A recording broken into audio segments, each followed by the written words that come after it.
الحمد لله نحمده ونستعينه ونستغفره ونؤمن به ونتوكل عليه ونعوذ بالله من شرور أنفسنا ومن سيئات أعمالنا من يهده الله فلا مضل له ومن يضلله فلا هادي له ونشهد أن لا إله إلا الله وحده لا شريك له ونشهد أن سيدنا وسندنا وحبيبنا ومولانا محمد صلى الله عليه وعلى آله وأصحابه أجمعين أما بعد فأعوذ بالله من الشيطان الرجيم بسم الله الرحمن الرحيم إن الله مع الذين اتقوا والذين هم محسنون سبحان ربك رب العزة عما يصفون وسلام على المرسلين والحمد لله رب العالمين. درود پاک ہم سب عبادت کی نیت سے پڑھ لیں. اللهم صل على محمد وعترته بعدد كل معلوم لك. وہ بلب بجھاؤ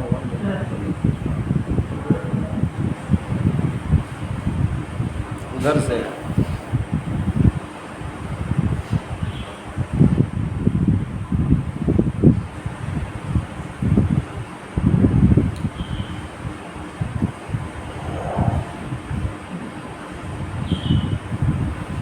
بلب بجھواؤ.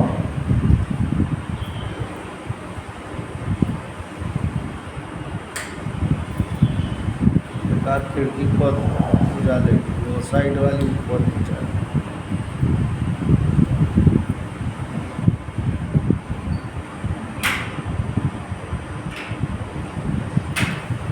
کئی ہفتے کے بعد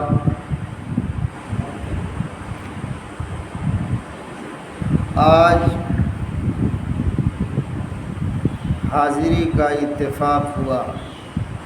دعا فرمائیے اللہ پاک وہ بات کہنے کی توفیق دیں جو ہم سب کے لیے نفع کی ہو.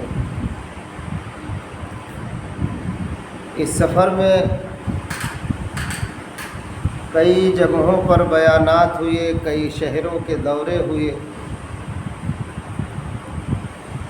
اکثر بیشتر جہاں جہاں جانا ہوا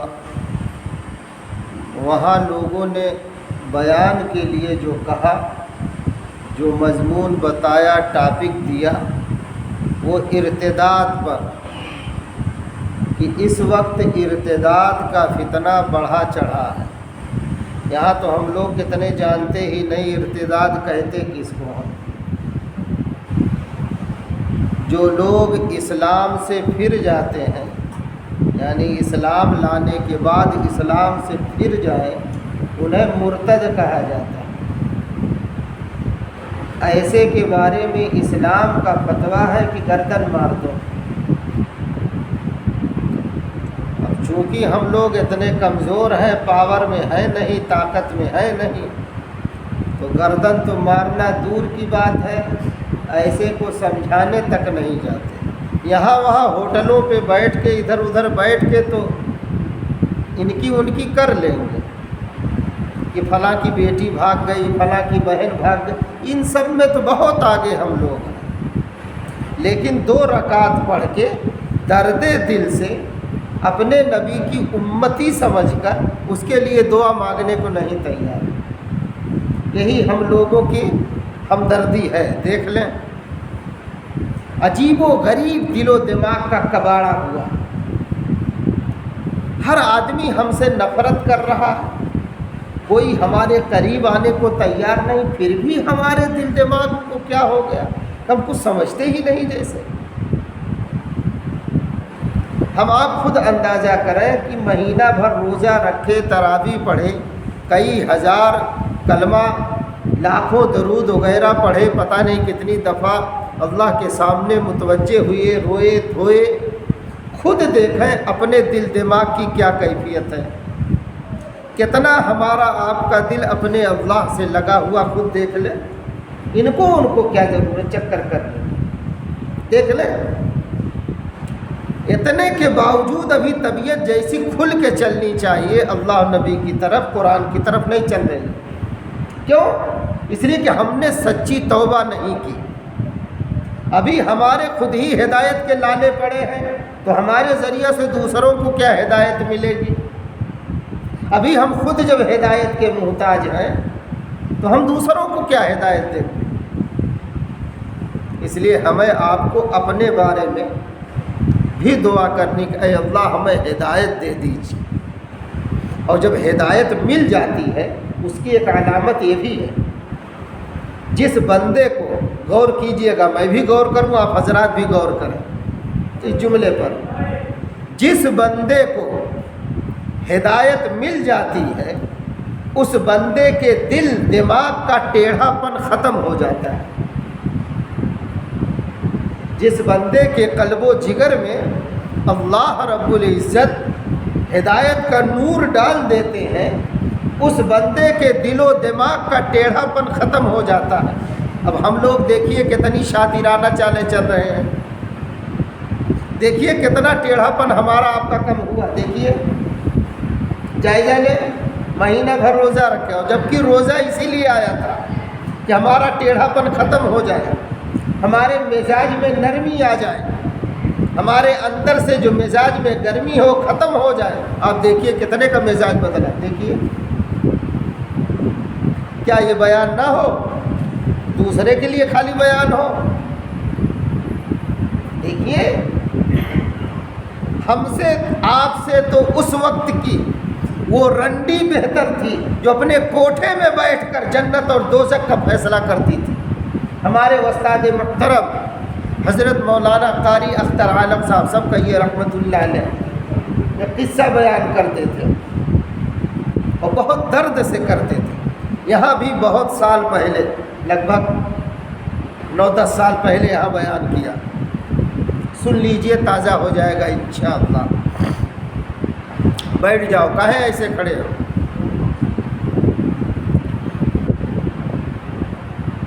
دلی کا واقعہ، شہر چونکہ بڑا ہو چکا تھا، جس راستے سے عام طور پر جنازہ گزرتا تھا، اس شاہراہ پر ایک طرف ایک رنڈی کالی سیاہ زندگی گزارنے والے کا کوٹھا تھا، مکان تھا، اور دوسری سائیڈ میں ایک اللہ والے کا مکان تھا۔ جب کوئی جنازہ گزرتا تھا تو یہ فوراً کہتی تھی اپنے جو خادمہ تھی، جا دیکھ جنتی کا ہے کہ جہنمی کا۔ تو اس کی خادمہ دوڑ کے جاتی تھی، جنازے کے پیچھے کچھ دور چلتی تھی، اس کے بعد آ کے روداد سناتی تھی۔ تو روداد سننے کے بعد وہ رنڈی، وہ طوائفہ فوراً جنت دوزخ کا فیصلہ کرتی تھی کہ جنتی کا جنازہ ہے، کسی کے بارے میں کہتی تھی یہ جہنمی کا جنازہ ہے۔ تو اکثر جو وہ بزرگ تھے، اللہ والے تھے، وہ سنتے تھے، یار یہ زندگی ایسی گزارتی ہے اور اپنے کوٹھے میں بیٹھے بیٹھے جنت دوزخ کا فیصلہ کرتی ہے، ضرور اس میں کوئی معمہ ہے، راز ہے، معلوم کرنا چاہیے۔ اب معلوم کریں تو کیسے کریں؟ اگر اس کی خادمہ سے بات کرتے ہیں تو بھی بدنامی، اور براہ راست اگر اس رنڈی کے پاس جاتے ہیں تو پھر خیر نہیں، پھر خیر نہیں۔ تو حضرت تھے، ایسے تو بنے نہیں تھے، چونکہ ان کے دل و دماغ کے اندر اللہ رب العزت نے امت کا درد اور غم ڈالا تھا۔ جو بھی اللہ والے ہوتے ہیں وہ امت کے درد اور غم کو لیے ہوتے ہیں، امت کے لیے خیر خواہ ہوتے ہیں، امت کے لیے ہردم تڑپتے ہیں، ان کے لیے دعائیں کرتے ہیں۔ تو حضرت کو یہ چیز تڑپانے لگی، پھر گئے۔ عشاء کے بعد ایک دن جب سناٹا ہوا تو گئے کہ آج لاؤ جا کے پوچھوں، تاکہ یہ جو کانٹا سا چبھتا ہے میرے قلب میں، میرے جگر میں، یہ تاکہ نکل جائے۔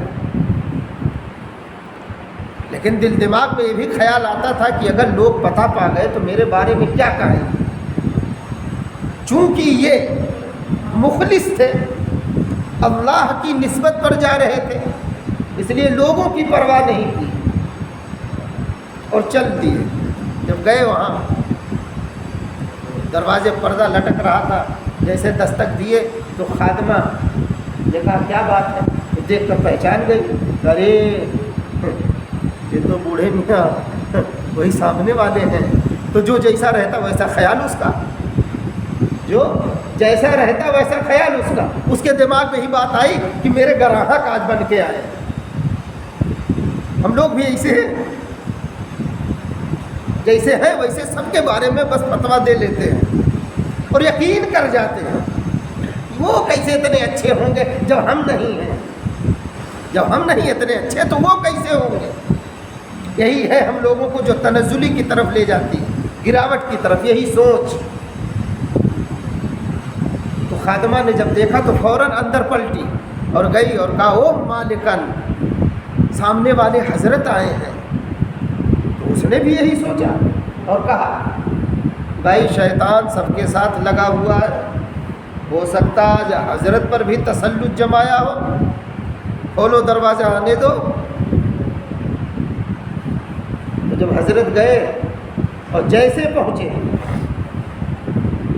پہنچتے ہی فوراً سلام کیے، السلام علیکم۔ ابھی سلام کرنا تھا کہ چاروں قطار دھاڑے مار مار کے، چیخ چیخ کے، پھوٹ پھوٹ کے لگی وہ آوارہ، وہ رنڈی بلبلا بلبلا کے رونی۔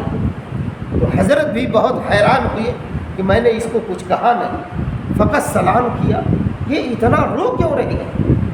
اور ایسا رو رہی جیسے اس کو کسی نے مارا ہو۔ جب تھوڑی دیر خوب رو ہو چکی، قدر اطمینان ہوا، تسلی ہوئی، تو حضرت نے دوبارہ سوال کیا۔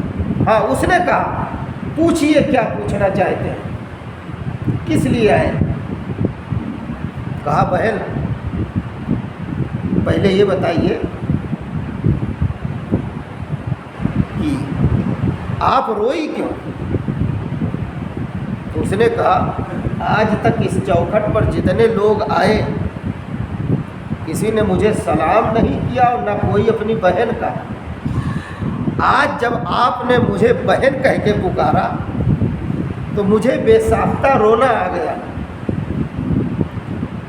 یہ لفظ بہن میرے قلب کے اندر تیر سا لگا، اس لیے بے ساختہ رونا آ گیا۔ پوچھئے کیا پوچھنا چاہتے ہیں؟ سبحان اللہ۔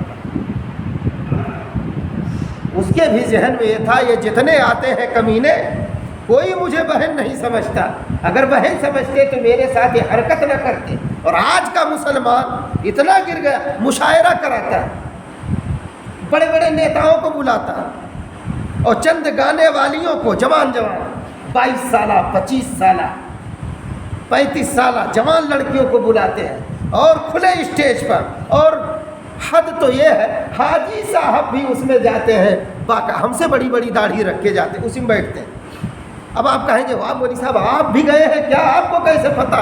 ارے موبائل پر دکھتا ہے سر، کچھ چھپا ڈھکا نہیں ہے۔ اور وہ کچھ گاتی ہے تو حاجی صاحب بھی پکڑاتے ہیں روپیہ، اپنی بہن اور بیٹی کو بھی کبھی پکڑائے۔ کل میدان محشر میں اللہ اور نبی کا سامنا کرنا ہوگا، کچھ تو سوچو۔ اور صفت یہ ایسوں کو عزت دار گردانا جاتا ہے، پہنچے ہوئے ہیں نا سماج میں، ان کی کچھ ہے، واہ مسلم لڑکیوں کو تم نچا رہے ہو، گوا رہے ہو اور پیسے دے رہے ہو، اس کے بعد سماج میں عزت والے بھی بن رہے ہو۔ کیا کباڑا کر ڈالا دماغ کا؟ کہیں ایسے آدمی، ایسے لوگ بھی عزت والے ہوتے ہیں؟ یہ بے حیا ہے، بے غیرت، خود تو ڈوبے ہیں، ہمیں آپ کو اور ہمارے سماج کو لے ڈوبیں گے، اور ڈوبے ہیں۔ ایسے ہیں لوگ مولویوں کو، مفتیوں کو، اللہ والوں کو زیادہ تر برا بھلا کہتے ہیں، ایسے ہیں لوگ۔ دیکھیے آپ کیا ہو رہا ہے، اس کے بعد کہتے ہیں اللہ کی مدد نہیں۔ یہ دیکھو اللہ والا تڑپ کے فقط اللہ واسطے گیا ہے اس طوائفہ کے پاس اور کہا ایک بات پوچھنے آیا ہوں. کہا پوچھیے. کیا پوچھتے ہیں؟ کہا یہ بتاؤ روزانہ جنازہ جب گزرتا ہے تو یہ جنت دوزخ کا فیصلہ کیسے کرتی ہو؟ تو کہا میری خادمہ جنازے کے پیچھے چلتی ہے. اگر جنازے کے پیچھے چلنے والے لوگ جنازے کی برائیاں بیان کرتے ہیں کہ آدمی بڑا کمینہ تھا، ایسا تھا ویسا تھا، مشاعرہ کراتا تھا، مشاعرے میں لڑکیوں کو بلواتا تھا اور نچاتا تھا، گواتا تھا، ایکٹنگ کرواتا تھا، یہ ایسی ویسی، یہ کیا ہے؟ یہ حرام نہیں ہے؟ تو اس طرح کی جب شکایتیں کرتے ہیں سب تو میں سمجھ جاتی ہوں یہ ضرور برا رہا ہوگا، تبھی تو لوگ برا کہتے ہیں. اتنے لوگوں کو برا کہنا اللہ رب العزت ڈالیں گے نہیں، اس کمینے کو ضرور جہنم میں ڈالیں گے. تو میں جہنمی ہونے کا فتویٰ دے دیتی ہوں. اور جب جنازے کے پیچھے چلنے والے لوگ جنازے کی تعریف کرتے ہیں تو میں سمجھ جاتی ہوں ضرور اچھا رہا ہوگا، ضرور بھلا آدمی رہا ہوگا، تبھی تو اتنے لوگ اچھا کہتے ہیں. اتنے لوگوں کا اچھا کہنا اللہ رب العزت ٹالیں گے نہیں، ضرور اس کو جنت دیں گے. تو جنتی ہونے کا فیصلہ کر دیتی ہوں. سبحان اللہ. اس نے بہت بڑے پتے کی بات بتائی. ہمارے استاد محترم حضرت مولانا قاری اختر عالم صاحب رحمۃ اللہ علیہ کہتے تھے اس نے بہت بڑے پتے کی بات بتائی. کیوں؟ اس لیے کہ ایک مرتبہ ایسے جنازہ گزر رہا تھا، پیارے آقا نے فرمایا وجبت، واجب ہو گئی، تو جنت اس پر واجب ہوئی تھی. کچھ دنوں کے بعد پھر فرمایا وجبت، واجب ہو گئی. صحابہ نے پوچھا حضور اس دن ایمان والے کا جنازہ تھا، جب آپ نے کہا وجبت واجب ہو گئی ہمیں سمجھ میں بات آئی جنت واجب ہو گئی.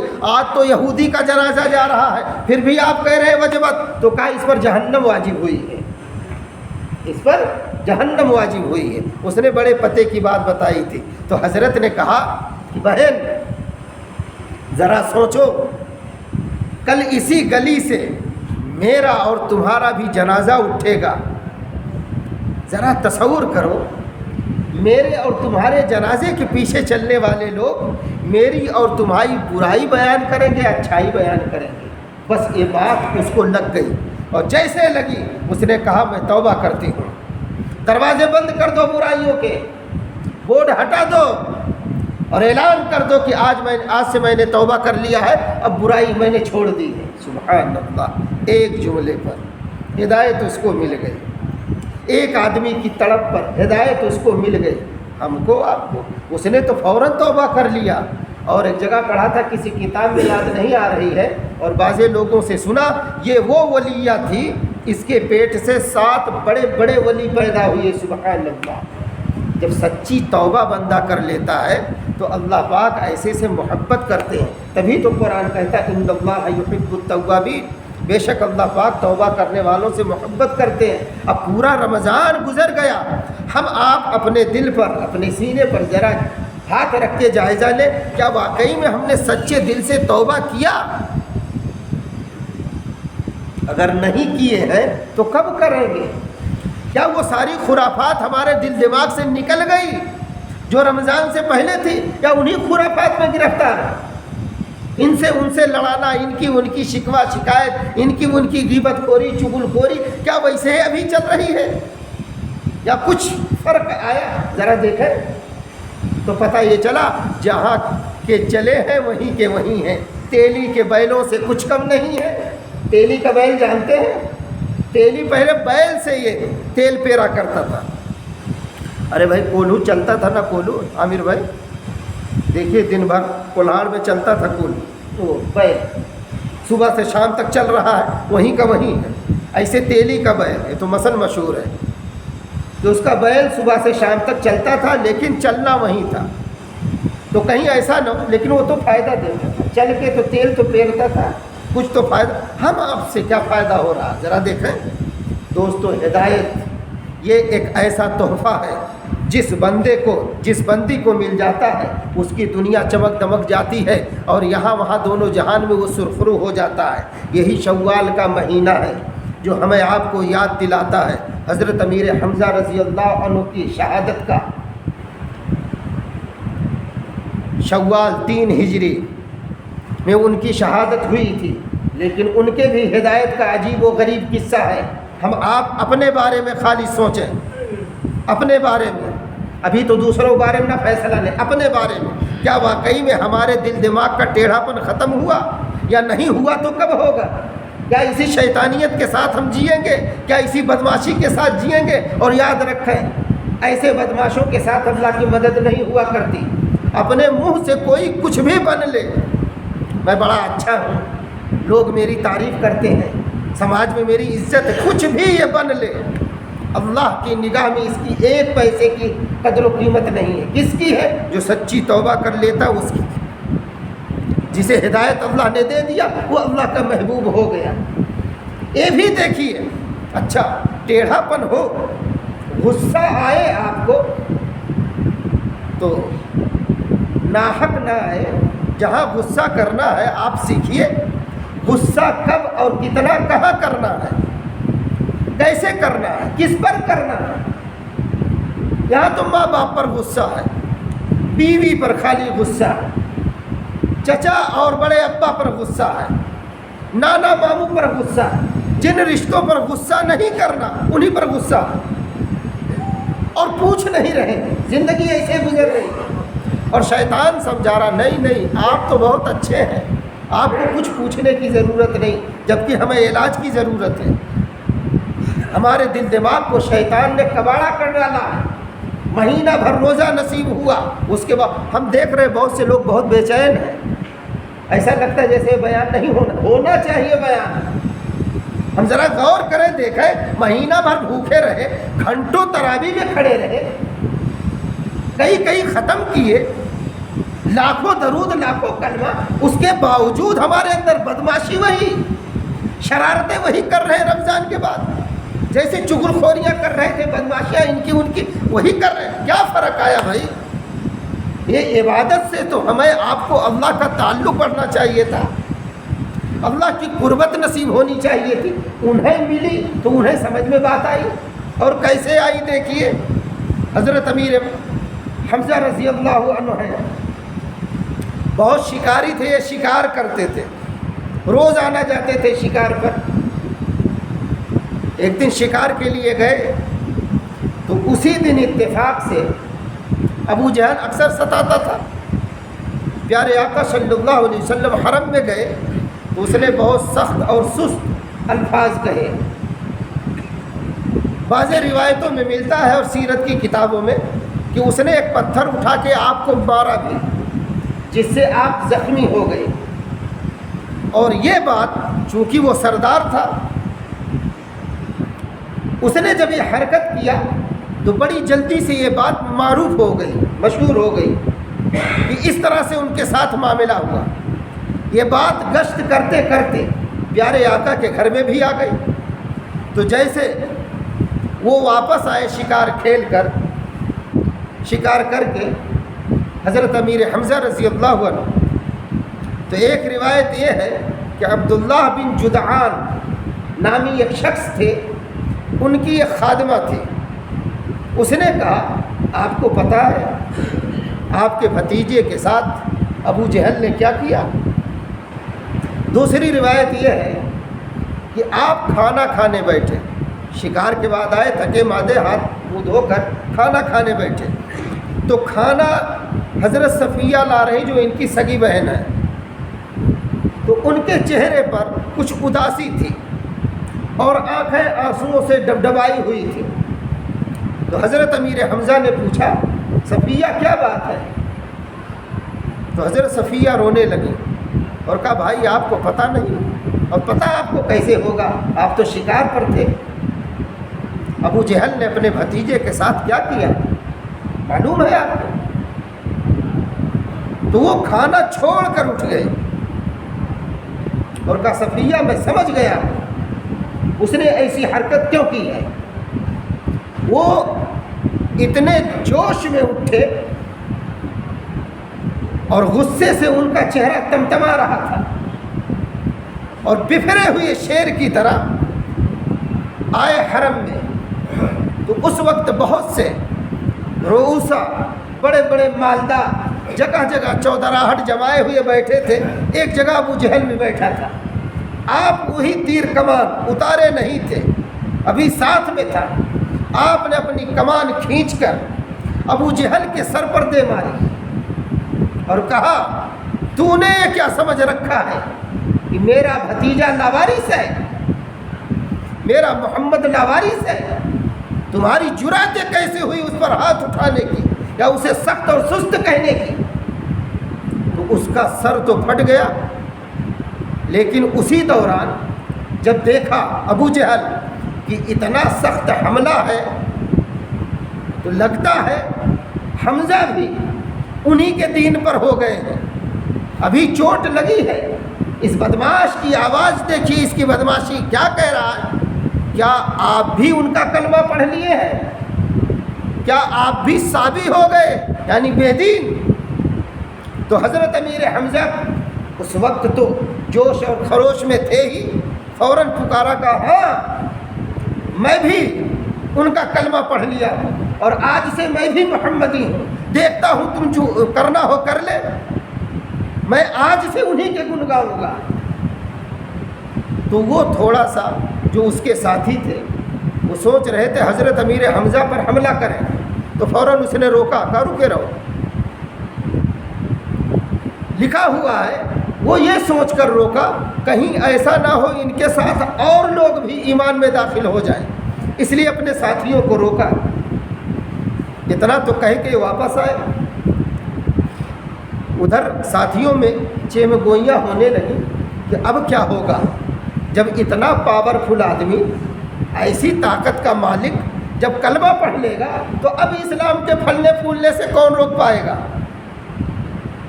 یہاں سے یہ ڈھونڈتے ہوئے پیارے آقا کے پاس گئے صلی اللہ علیہ وسلم، تو کہا پیارے بھتیجے میں نے تمہارا بدلہ لے لیا۔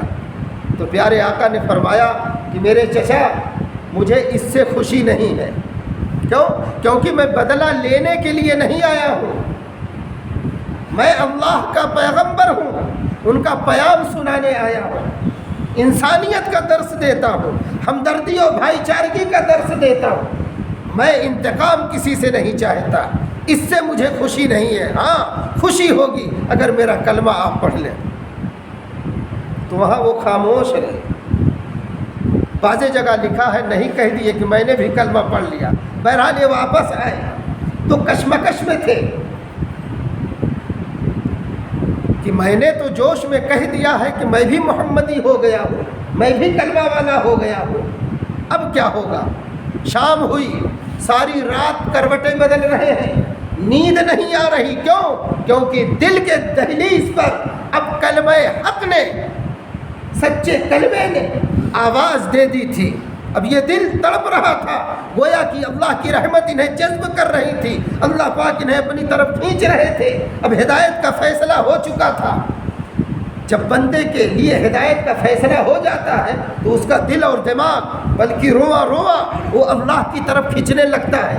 کیا ہمارا آپ کا بھی کبھی کھینچا؟ یا دنیا میں شیطانیے میں لگے ہیں ان کے چکر میں؟ قرآن کے لیے کبھی تڑپے، نفل کے لیے کبھی تڑپے، تہجد کے لیے کبھی تڑپ ہوئی، اللہ کے لیے رونے کی کبھی تڑپ ہوئی؟ ہم دیکھیں، اپنا جائزہ لے۔ یہ تڑپ رہے ہیں اور سوچوں میں گم ہیں۔ لکھا ہے کبھی اپنے بستر پر، کبھی اپنے کمرے میں تڑپ رہے ہیں، قرار نہیں آیا، قرار نہیں آیا۔ تو حرم میں آئے، اور حرم میں جب آئے تو اللہ کے سامنے ہاتھ اٹھائے۔ اب اللہ کے سامنے جو ہاتھ اٹھائے بھلا اللہ پاک اس کی نہ سنے، لیکن ان کی سمجھ میں نہیں آ رہا تھا کہ میرا آبائی دین سچا ہے یا میرے بھتیجے کا لایا ہوا بتایا ہوا دین سچا ہے۔ تو اسی درد اور کرب میں، اور درد اور کرب سے جب بندہ اس بے چینی سے جب اللہ کو پکارتا ہے تو ایسے کی پکار پر اللہ پاک لبیک کہتے ہیں، اس کی دعا ضرور قبول ہوتی ہے۔ ہم بھی تو ذرا درد دل سے پکاریں، یا خالی بدماشیاں یہاں رہے گی؟ دیکھیے پورا مہینہ ختم ہو گیا، کتنے درد سے ہم نے اپنے اللہ کو پکارا، کتنے درد سے اپنے نبی پر درود پڑھے، اس کے بعد کہیں گے اللہ کی مدد ہی نہیں۔ دیکھیے یہ درد بھری آواز میں اور رو رہے ہیں، تڑپ رہے ہیں، اور اللہ پاک سے کہہ رہے ہیں اللہم ان کان رشدا فاجعل تصدیقہ فی قلبی وإلا فاجعل لی مما وقعت فیہ مخرجا۔ اے اللہ اگر یہ ہدایت ہے یعنی جو میرے دل و دماغ میں کشمکش ہے کہ میں محمدی ہو ہی جاؤں، بغیر کلمہ پڑھے اب نہیں رہ سکتا، اگر یہ جو کشمکش ہے یہ خیال ہے، اگر یہ خیال سچا ہے تو کہہ رہے ہیں اے اللہ اگر یہ ہدایت ہے تو اس کی تصدیق میرے قلب میں ڈال دے، ورنہ اس سے نکلنے کی کوئی صورت پیدا فرما۔ سبحان اللہ۔ اب وہ تڑپ رہے ہیں اور اللہ پاک سے مانگ رہے ہیں، اور اسی تڑپ میں صبح ہو گئی۔ اب جب صبح ہوئی تو دل کے اندر اطمینان تھا، تسلی تھی، تشفی تھی کہ میں غلط نہیں جا رہا ہوں، میں صحیح سمت جا رہا ہوں۔ پھر فوراً اٹھ کر پیارے آقا کی خدمت میں آئے اور کہا پیارے بھتیجے میں بھی تمہارا کلمہ پڑھتا ہوں، آج سے میں تصدیق کرتا ہوں کہ اللہ ایک ہے اور تم اس کے بھیجے ہوئے پیغمبر ہو۔ سبحان اللہ۔ اب آپ سوچئے کہ جب انہیں ہدایت ملی تو نبی والے بن گئے، خرافاتی ہمارے آپ جیسے نہیں، اور یہ عہد کر رہے ہیں اور کہہ رہے ہیں پیارے بھتیجے آج سے میں تمہارا ہر موڑ پر ساتھ دوں گا۔ ویسے بھی دے رہے تھے، اب تو دینے تھا۔ شاہ نامہ میں بڑے اچھے انداز پر لکھا ہے، 1-2 منٹ ہے، بات کر کے پھر بات مکمل کرتا ہوں۔ اگلے ہفتہ انشاءاللہ شہادت امیر حمزہ بیان ہوگی، آپ حضرات ضرور تشریف لائیں، چونکہ شوال ہی کا مہینہ تھا جس میں جنگ احد قائم ہوئی تھی۔ انشاءاللہ نقشہ پیش کیا جائے گا، سنیے۔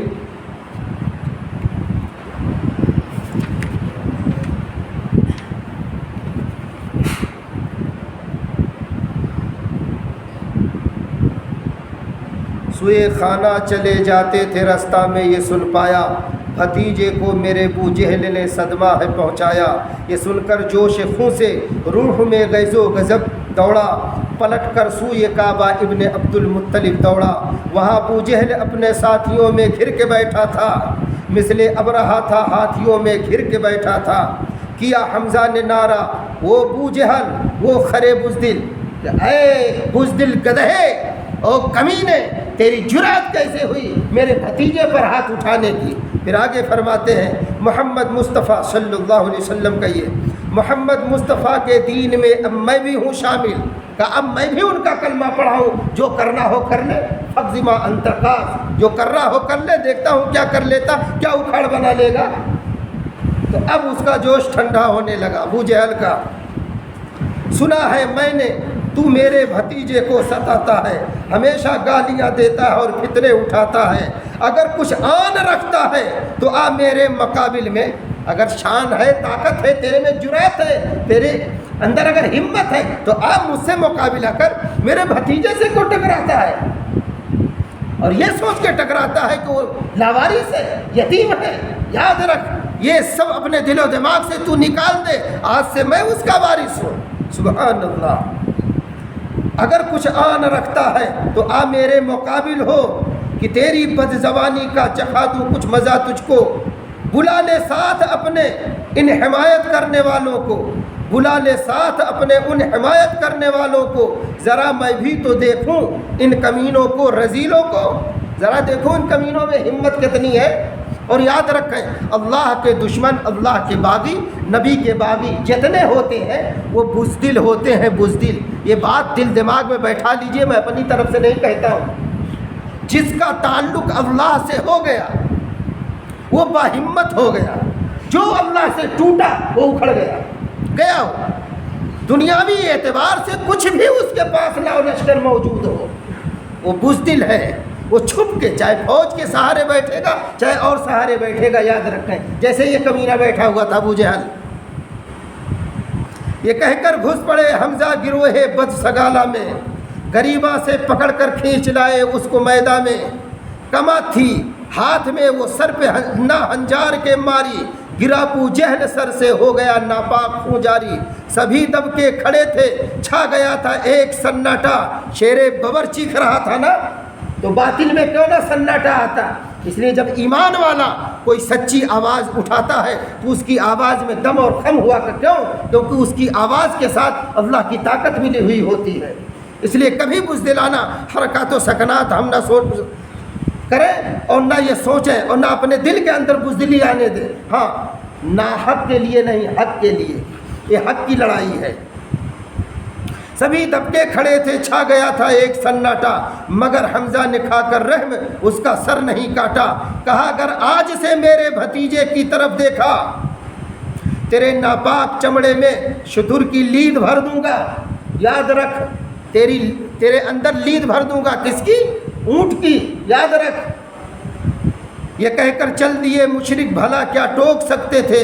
کہیں روباہ بھی اس شیر نر کو روک سکتے تھے؟ لومڑی، روباہ رومڑی کہتے ہیں. ابو جہل اس لیے دبکا پڑا تھا فرش کے اوپر، مبادا واپس آ کر قتل کر دے ام پیغمبر. یہاں سے جا کے حمزہ جلد تر ایمان لے آئے، بھتیجے کے وسیلے سے چچا نے مرتبے پائے. دوستو یہ اسلام ہم تک، آپ تک ایسے ہی نہیں پہنچا، بہت بڑی قربانیوں کے ساتھ پہنچا ہے. اس لیے دعا فرمائیے اللہ پاک کہنے سننے سے زیادہ عمل کی توفیق دے. جو آیت پڑھا تھا اس کا ترجمہ سنا دیتا ہوں، انشاءاللہ اگلے ہفتہ مکمل کروں گا. اللہ پاک کہتے ہیں ان اللہ مع الذین اتقوا والذین هم محسنون. بے شک اللہ اس کے ساتھ ہے، کس کے؟ جو نیکوکاری کرتے ہیں، مصیبتوں پر صبر کرتے ہیں، ایسوں کے ساتھ اللہ ہے. دعا فرمائیے اللہ پاک ہم سب کو اپنا ساتھ نصیب فرمائے. سنت پڑھ لیں.